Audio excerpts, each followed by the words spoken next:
There's also another thing, which is that Hezbollah has been acquiring some rather sophisticated missiles. They've got this thing called the M600, I believe it is, which is something like 300 kilometers, but it has a guidance system, right? The missiles that Hezbollah was using in the 2006 Lebanon war, which were essentially Russian World War II. Why on earth would Hezbollah start another war and elicit an Israeli attack? Well, they wouldn't.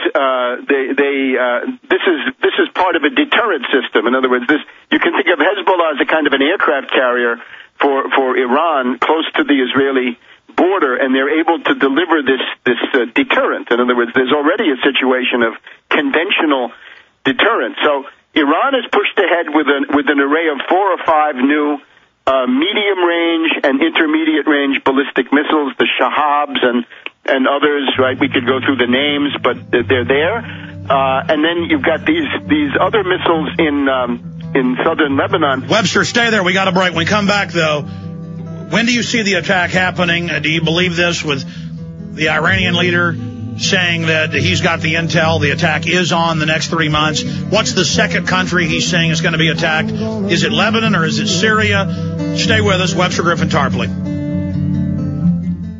Webster, do you agree with Ahmadinejad that it is green-lighted, it will happen in the next 3 months, or is he being made to believe that?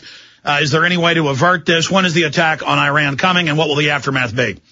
Well, I'm not sure when he said this, but depending on when he said it, he might be agreeing with me, because in this article that I put up Thursday of last week... He said it yesterday in Press TV. I speculated saying, look, I don't have any specific information, but the one thing you know about these attacks is that they tend to occur in the dark of the moon, right? The new moon, when there's no moonlight, because of the way that these stealth cruise missiles and planes, if you can see them, you can hit them, but if you can't see them, then it's very, very hard. And the timetable of the new moon for the coming 3 months, August 10th, September 8th, October 7th, this I write at the end of that piece on Iran. I found an article by Arnaud de Boschgrave, an old adversary of mine, used to work for UPI, now works for Newsmax, and he says Obama would like to have 3 wars, and if he has 3 wars, he can have 2 houses of Congress still under his control, which seems to be suggesting an October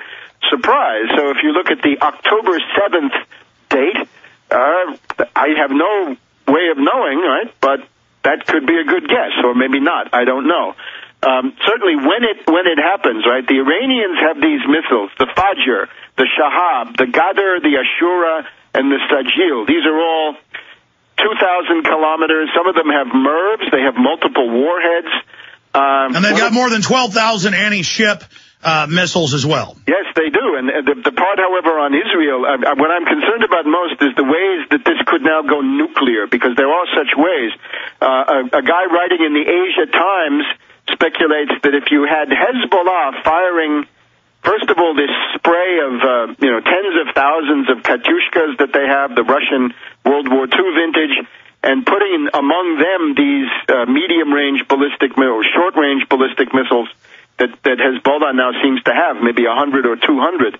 And if the Iranians were firing their conventional missiles at the same time, they might be able to overwhelm the Israeli defense system. Now, the Israelis have an ABM system, which is layered, and it's Iron Dome at the bottom, then David Sting, then Arrow, and then the U.S.-made Patriot.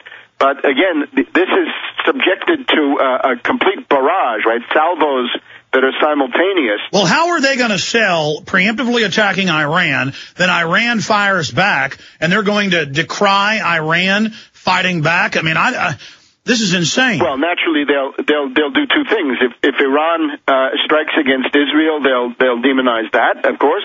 And if Iran strikes against U.S. bases, say in the United Arab Emirates or Saudi Arabia or Iraq, they can demonize that. And we know Iran does have sleeper teams everywhere. Here's the other thing.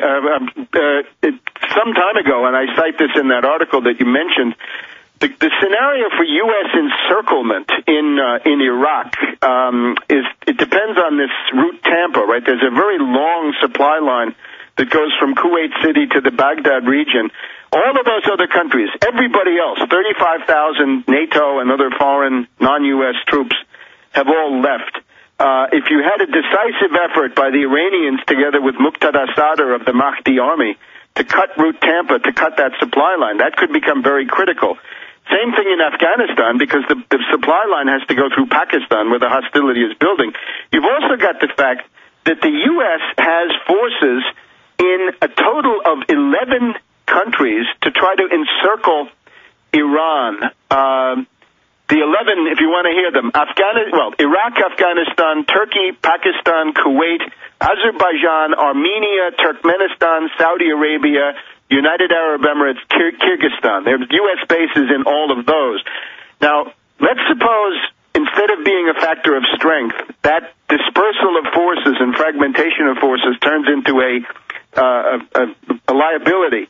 The standard response, and I confirmed this with a U.S. Navy captain of the nuclear submarine fleet this past Sunday night. He said he had been, when he was in the service, he was in a drill where the assumption was 35,000 U.S. forces are surrounded and cut off in Iran or near Iran. What do you do? Well, the thing is you fire nuclear weapons immediately. And similarly, if you do anything with Pakistan, Pakistan has nuclear weapons. So I think we've got three ways it can go nuclear. The Israelis go nuclear. Webster, hold on. I know you've got to go, but this is too... Webster, I know you got to go. This is too important. Do a couple more minutes with us on the other side and finish up, put a bow on what you've been talking about and how this will unfold if they do strike Iran. We're on the verge of World War III, ladies and gentlemen. Okay, Webster, finishing up, you were getting up to the point of nuclear weapons being used, and the Bush administration 4 years ago said that's part of the CENTCOM attack profile if Iran responds. If Iran as much as fires an anti-aircraft weapon back at an aircraft, they're going to be nuked. Go ahead. Again, I think you can see three ways. One of them is with this Iran-Hezbollah combination. So far, Hezbollah, as we saw in 2006, has had a counter-value strategy vis-a-vis Israel. In other words, they point these rather crude rockets at a city, Haifa, or some other place, and they hope it's going to hit something. So it's basically terror bombing of cities. But if you have more accurate missiles that can actually hit targets, you can go over to a counter-force strategy. You can target the air bases of the Israeli Air Force, and indeed I've seen things on the internet that the Israeli Air Force is ready to flee from northern Lebanon at the drop of a hat and take refuge in southern Israel because they now fear these 200 new missiles that the Hezbollah have been able to obtain. And if you had this simultaneous attack from Iran and from Hezbollah, if they were targeting Israeli Air Force airfields, including in the south of Israel, this could put Israel into a very critical situation, and naturally, as always, as we had it in Europe during the Cold War, if you're losing on the conventional plane and you have nuclear weapons, then you get a tremendous temptation to go nuclear, to escalate to the nuclear level, thinking that you can solve your problems there. So it could come through Israeli retaliation if they thought they were losing in a conventional way. And the lesson of Lebanon 2006 was that they did lose in a conventional way. Second was by the U.S. If the U.S. forces are encircled anywhere, Iraq, Afghanistan, or these total of 11 countries, then nuclear forces might be used. Well, that's always been the default, going back to two-man teams with things like Davy Crockett tacticals. Right, and then Pakistan, right? Anything that, if you're attacking Pakistan, you have to remember that the U.S. is deterred from directly attacking Pakistan, or should be, by the fact that Pakistan has nuclear weapons. They can defend themselves. That's why you have to do all this subversion with the help of WikiLeaks and others to get the Pakistanis going. So you add this all together, there are three ways that this could go nuclear. I would also point to the fact that since I wrote this article, General Hayden, the former head of the NSA and the CIA, he said the attack is inexorable. He says it's inexorable, and then we have, as you point to, this very suspicious Japanese tanker explosion coming, today. And they're now whitewashing that, saying a wave blew out a bulkhead, so who knows the truth? It's hard to tell, but you're now in a very, very sensitive geometry, and this could happen at any point. Now, and actually, we had this national anti-war meeting in Albany, New York this past weekend, and the one thing that they did come up with, this was not a great gathering. The anti-war movement is in bad shape.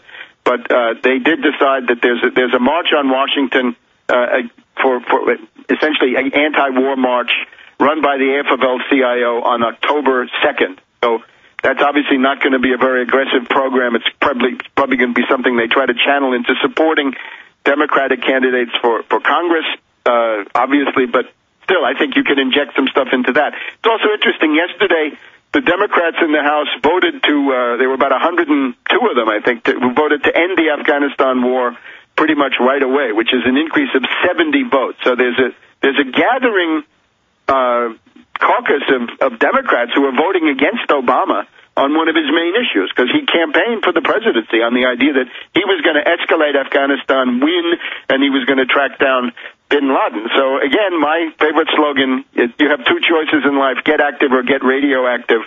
Better to get active and better to do it now.